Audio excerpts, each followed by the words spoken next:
March 1ஆம் தேதி Kanchipuram Parandur Venus அரங்கத்தில் மாலை 3 மணிக்கு அனைத்து வேளாளர் முதலியார் பிள்ளைமார் ஒற்றுமையை வலியுறுத்தி நடைபெறும் தமிழக நீதிச் சங்கத்தின் முதல் மாநில மாநாடு. அழைக்கிறார் நிறுவன தலைவர் காஞ்சி தமிழன் டாக்டர் என் கார்த்திகேயன். அனைவரும் அலைக்கடலென திரண்டு வாரி வாரி. ஓபிஎஸ் இந்த முடிவெடுக்க காரணம் அழுத்தத்தின் காரணமா, இல்லை ஏதோ ஒரு நிர்பந்தம் அவருக்கு இருக்கா, இல்லைன்னா எடப்பாடியை வீழ்த்துவதா? அதிமுகவோட பொதுச் செயலாளர் நான் தான் அப்படின்னு சசிகலா மேயர் சொன்னாங்க. ஆனால் அது என்ன தாக்கத்தை ஏற்படுத்தியது? இதுவரையில் ஒரு தாக்கத்தையும் ஏற்படுத்தலை. ஓ பன்னீர்செல்வம் சரணாகதி அடைஞ்சிட்டார் திமுக. சசிகலா தனி கட்சி தொடங்கிட்டாங்க.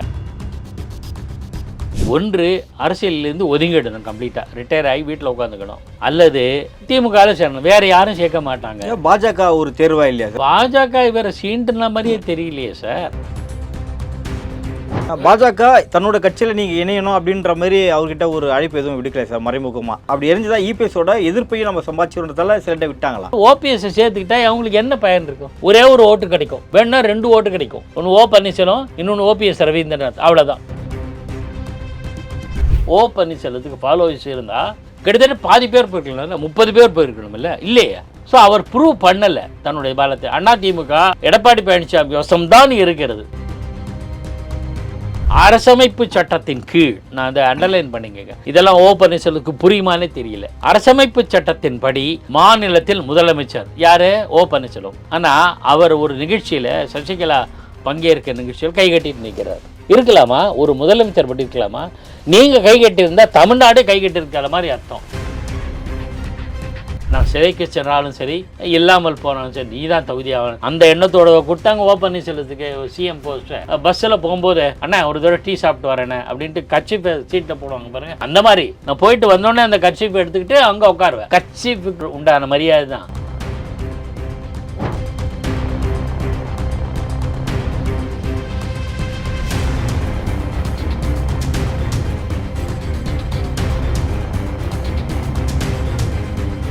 ரியல் ஒன் நேயர்களுக்கு வணக்கம். இன்று நம்முடன் இணைகிறார் பத்திரிகையாளர் திரு பாக்கி அவர்கள். வணக்கம் சார். வணக்கம் ஹரி. அதிமுக எதிர்பார்த்த ஒன்று, பொதுமக்கள் எதிர்பார்க்காத ஒரு விஷயம். ஸோ ஓபிஎஸ் அவர்கள் திமுகவில் போய் இணைஞ்சிருக்காரு. அதிமுக எதிர்பார்த்தது, பொதுமக்கள் எதிர்பாராதது, ஓபிஎஸ்ஸே எதிர்பார்த்துப்பாருன்னு சந்தேகம். ஏன்னா அவருக்கு ஒரு டெசிஷன் எடுக்கிற திறமை கிடையாது. என்றைக்கு இந்த முடிவு எடுத்தாரு? எல்லாரும் சொல்லுவாங்க திமுக அதிமுக காரங்க இவர் அங்கே போய் சரண்டர் ஆகிட்டாங்க. ஆனால் அவருக்கு என்ன முடிவில் என்ன தெளிவான பயணம் இருக்குன்னு தெரியல. அதனால வேற வழியே இல்லாமல் திமுகவில் சேர்ந்திருக்கிறார். அவருக்கு முன்னாடி 2 சாய்ஸ் தான் சார்.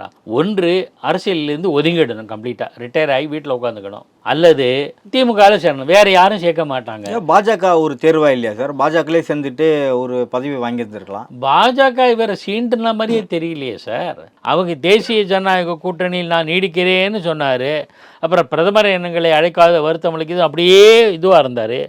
அவங்க கூட்டணியிலேருந்து என்னை வெளியேற்றினாலும் நான் இருப்பேன்னு சொன்னார். பாஜக தன்னோட கட்சியில் நீங்கள் இணையணும் அப்படின்ற மாதிரி அவர்கிட்ட ஒரு அழைப்பு எதுவும் விடுக்கல சார் மறைமுகமாக? இல்லை, அவங்களே பயன் இல்லை. ஆனால் அண்ணாமலை சொன்னார் நீங்கள் கூட்டணியில் தான் இருக்கணும் அப்படின்னாரு. டிடிஎம் 2 நாள் முன்னாடி அவங்களாம் போக மாட்டாங்க, கட்சிக்கு என்டிஏக்கு சப்போர்ட் பண்ணணும் அப்படின்ற மாதிரிலாம் சொன்னார். ஆனால் பாஜக அவங்க பேச்சுவார்த்தை நடத்துகிறது வாய்ப்பு இருக்கா சார் அதிமுகக்குள்ளே இணையலாம் அப்படின்ட்டு? ஏன்னா அப்படி எரிஞ்சுதான் இபிஎஸோட எதிர்ப்பையும் நம்ம சம்பாதிச்சுன்றதால சிலர்கிட்ட விட்டாங்களா? இல்லை, அது ஓ பன்னீர்செல்வத்தை எந்த காலகட்டத்திலும் மீண்டும் அதிமுக ஏற்றுக்கொள்வதாக இல்லை. அதிமுக கட்சியில் சேர்க்க மாட்டாங்க. இல்லை, ஆனால் பாஜக ஒரு தேர்வு, பாஜக கட்சிக்குள்ளே ஒரு உறுப்பினர் சேர்ந்துக்கலாம் இல்லையா? கரெக்டு. ஆனால் அவங்களுக்கு பாஜகவை பொறுத்தவரை நீங்கள் ப்ராக்டிக்கலாக பார்ப்பாங்க சார். இது எந்த கட்சியோடு சேர்ந்தால் நமக்கு லாபம்? ஜெயிக்கிற குதிரையில் நான் பல தரங்களை சொல்லியிருக்கேன். ஜெயிக்கிற குதிரை மேலே தான் பந்தயம் கட்டுவாங்க. இபிஎஸ்ஸா ஓபிஎஸ்ஸா வந்தபோது இபிஎஸ் தான் சரின்னு தேர்ந்தெடுத்தாங்க. ஏன்னா அவர்கிட்ட தான் கட்சி தொண்டர்கள் எல்லா பலமும் அவர்கிட்ட இருக்குது. சரி, அவங்களோட அலைன்ஸ் வச்சுக்கிட்டாங்க. ஸோ அவங்களுக்கு தெளிவான பார்வைங்க, அரசியலில் தெளிவாக இருக்கிறவங்க பாஜக.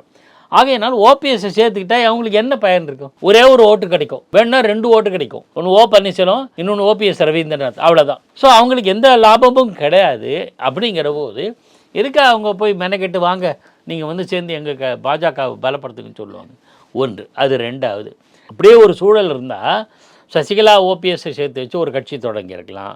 அல்லது அமமுக தொடங்கினார் இல்லையா டிடிவி தினகர், ஆஹா ஓபிஎஸ் முன்னாள் முதலமைச்சர் வாங்க நீங்கள் எங்கள் கட்சி தலைமை தாங்க, செய்யலை. ஆனால் 2 பேர் இணைஞ்சு சில மாதங்களுக்கு முன்னாடின்னா ஒரு மீட்டிங்லாம் 2 பேர் ஏற்பாடு பண்ணிலாம் போட்டாங்க. ஆனால் இவர் கூட்டணிகளில் போய்ட்டு இவர் கூட்டணியை வெளியே விட்டு வேறு கட்சிக்கே போய் சேர்ந்துட்டார். மீட்டிங்லாம் நடந்திருக்கலாம் சார். இப்போ அமமுகவையும் அதிமுகவும் ஒரே ஃப்ளோரில் சேர்ந்துட்டாங்க. எப்படின்னா அதில் அதிமுகவோட அதாவது பொதுச் செயலாளர் அதிமுகவுடைய பார்வையில் சரி இவங்க 2021 அமமுக பிரிஞ்சு போனதுனால நமக்கு வாக்கு சதவீதம் குறைஞ்சிருக்கு, இவங்க ஒரு காரணம் அப்படின்னு புரிஞ்சுக்கிட்டு அதை சேர்த்துட்டாங்க. அமமுக நம்மளுடைய வெற்றி வாய்ப்பை பல தொகுதிகளில் பறித்தது காரணமாக பறிக்கலை, அதாவது அந்த வெற்றி பெறுவதற்கான வாய்ப்பை நழுவ போனதே இவங்க தனியாக போனதுனால தான் அமமுக என்றதை யதார்த்தத்தை புரிஞ்சுக்கிட்டாரு அதிமுக பொதுச் செயலாளர். ஸோ அவங்க மறுபடியும் கூட்டணி சேர்ந்து நல்லது தான். எப்படி 2006 தேமுதிக தனியாக போட்டிக்கிட்டது, அது அதிமுக ஜெயலலிதா தலைமையிலான அதிமுக வெற்றி வாய்ப்பை பல தொகுதிகளில் பாதித்தது. அதனால் 2011 அதே அதிமுக அதே தேமுதிக அலைன்ஸ் வச்சுக்கிது. இயல்பு தானே, இதெல்லாம் ப்ராக்டிக்கலாக பார்க்கறது தானே. அப்போ அதை புரிஞ்சுக்கிட்டு அதிமுகவும் அமமுகவும் பாஜக தலைமையிலான தேசிய ஜனநாயக கூட்டணி இணையிறது யதார்த்தம். ஆனால் ஓபிஆர் என்ன பயன் இருந்தது? ஏன்னா இது எப்படி நீங்கள் எப்படி சொல்லலாம், நீங்கள் சொல்லலாம்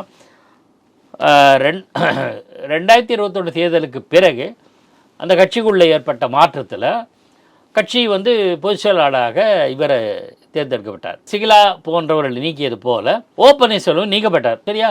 அப்போ ஓ பன்னீர்செல்வம் நீக்கப்பட்ட பிறகு 66 இடங்களை கொண்ட அதிமுக 3 பேர் தான் போனாங்க. எம்எல்ஏக்கள், சட்டப்பேரவை உறுப்பினர்கள் வைத்தியலிங்கம், ஐயப்பன், மனோஜ் பாண்டி, ஓ பன்னீர்செல்வம் 4 பேர் தான் போனாங்க. உண்மையாகவே அவருக்கு ஃபாலோவர்ஸ் இருந்தால், ஓ பன்னீர்செல்வத்துக்கு ஃபாலோவர்ஸ் இருந்தால் கிட்டத்தட்ட பாதி பேர் போயிருக்கணும், 30 பேர் போயிருக்கணும் இல்லையா?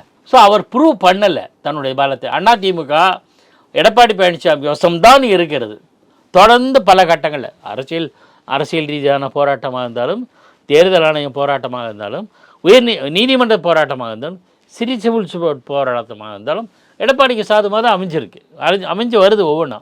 நேற்று வரையில் ஒரு 10 நாளுக்கு முன்னாடி வரையில் அதிமுக ஒருங்கிணைப்பு குழுனாரு, அப்புறம் ஒருங்கிணைப்பு கழகம்னாரு, தனி கட்சின்னு வேற சொல்லிக்கிட்டார். அது என்ன தெரியல. அதே மாதிரி அதிமுகவோட பொதுச் செயலாளர் நான் தான் அப்படின்னு சசிகலா மேலே சொன்னாங்க. ஆனால் அது என்ன தாக்கத்தை ஏற்படுத்தியது? இதுவரையில் ஒரு தாக்கத்தையும் ஏற்படுத்தலை. ஆகையினால பிரித்து போகிறவங்க சொல்லிட்டு குடைச்சல் தான் கொடுத்தாங்க. இப்போ அந்த இதெல்லாம் கிளியர் ஆயிடுச்சு. ஓ பன்னீர்செல்வம் சரணாகதி அடைஞ்சிட்டார் திமுகவில். சசிகலா தனி கட்சி தொடங்கிட்டாங்க. தனி கட்சி தொடங்குறதுனால அவங்க அதிமுக போய் கிளைம் பண்ண முடியாது. ஓ பன்னீர்செல்வம் அங்கே போய் சரண்டர் ஆகிட்டாரு. அதனால் அவர் நான் தான் அதிமுக ஒருங்கிணைப்போம், இந்த கதையெல்லாம் வேகாது. அமமுக கிளியராக அவங்க தனி கட்சியாக இருந்தாங்க, தனி கட்சியாக இயங்குறாங்க, அதிமுக அலையன்ஸ் வச்சுக்கிறாங்க. இயல்பு ஓபிஎஸ் இந்த முடிவெடுக்க காரணம் அழுத்தத்தின் காரணமா, இல்லை ஏதோ ஒரு நிர்பந்தம் அவருக்கு இருக்கா, இல்லைன்னா எடப்பாடியை வீழ்த்துவதா? அழுத்தம், நிர்பந்தம், எடப்பாடி வீழ்த்தல், இந்த வார்த்தைக்கும் ஓ பன்னீர்செல்வத்துக்கும் சம்பந்தமே கிடையாது. என் மேலே எப்போ சார் அழுத்தம் வரும்? நான் வலிமையானவன் இருந்தது. போய் சேர்ந்ததுமே சவால் விட்டுருக்காரு, எடப்பாடி எந்த ஜென்மத்திலையும் இனிமேல் ஜெயிக்கவே முடியாது அவர் சொல்லுவார்.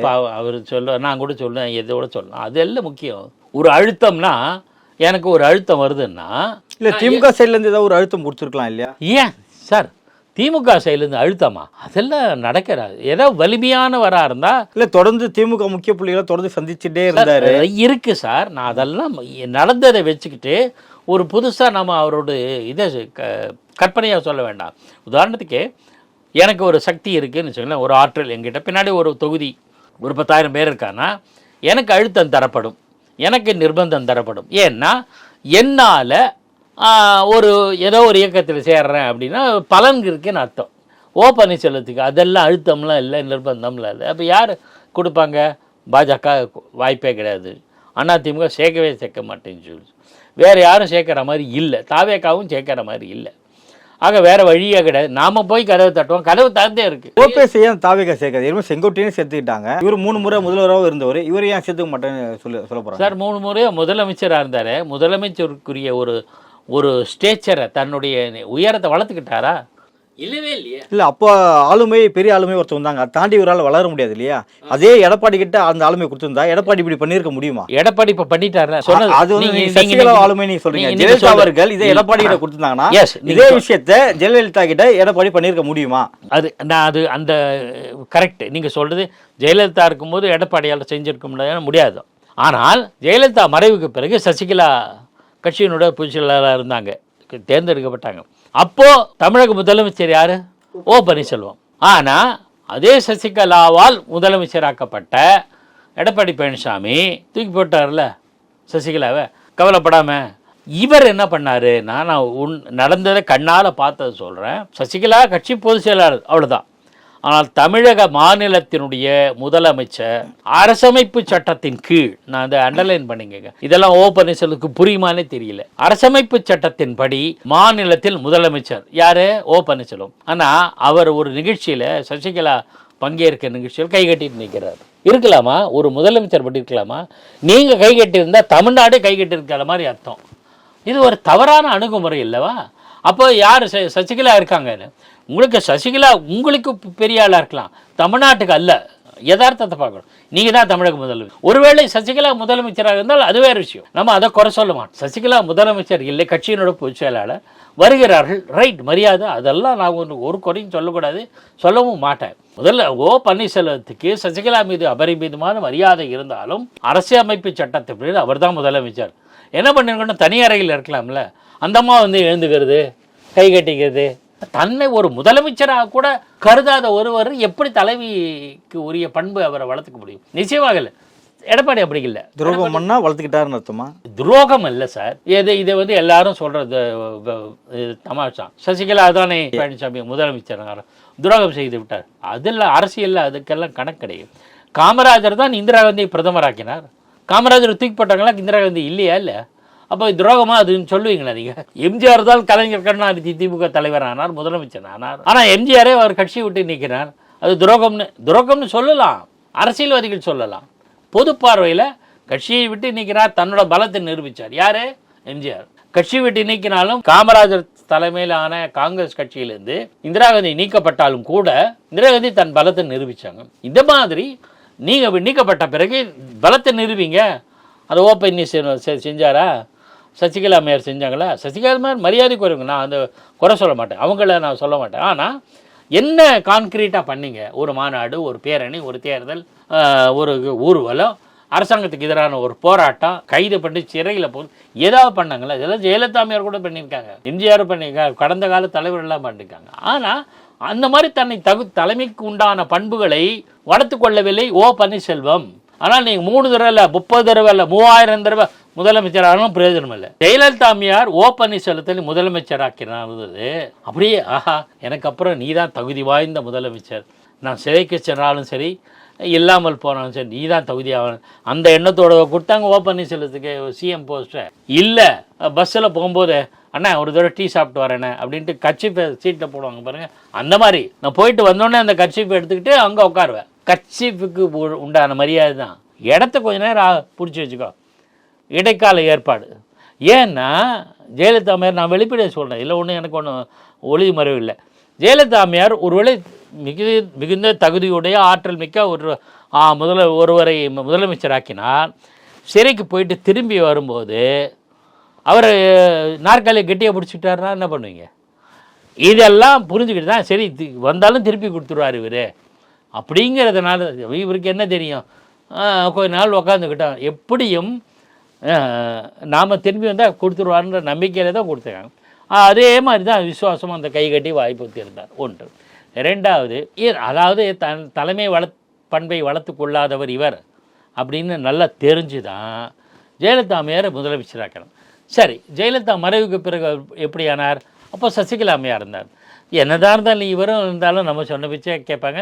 அப்போ ஓ பன்னீர்செல்வம் கொஞ்சம் பதவி விலகிட்டு நான் தான் சிஎம் ஆகணும் அப்படின்னு சசிகலா சொன்னாங்களா இல்லையா தெரியாது. ஆனால் அப்படி சொன்னால் கேட்டுட்டு போகிறாரு. இல்லை நான் தான் எலெக்டட் சிஎம் அப்படின்னு நான் தான் உட்காருவேன் அப்படி சொல்லக்கூடிய ஆள் இல்லை. அதனால் அவங்கள சிஎம் ஆக்கினாங்க. நடப்பு அரசியல் பல்வேறு கட்சியை கொஞ்சம் முக்கியம். நன்றி சார். ரியல் ஒன் சேனலுக்கு என்ன நெஞ்சார்ந்த நன்றி.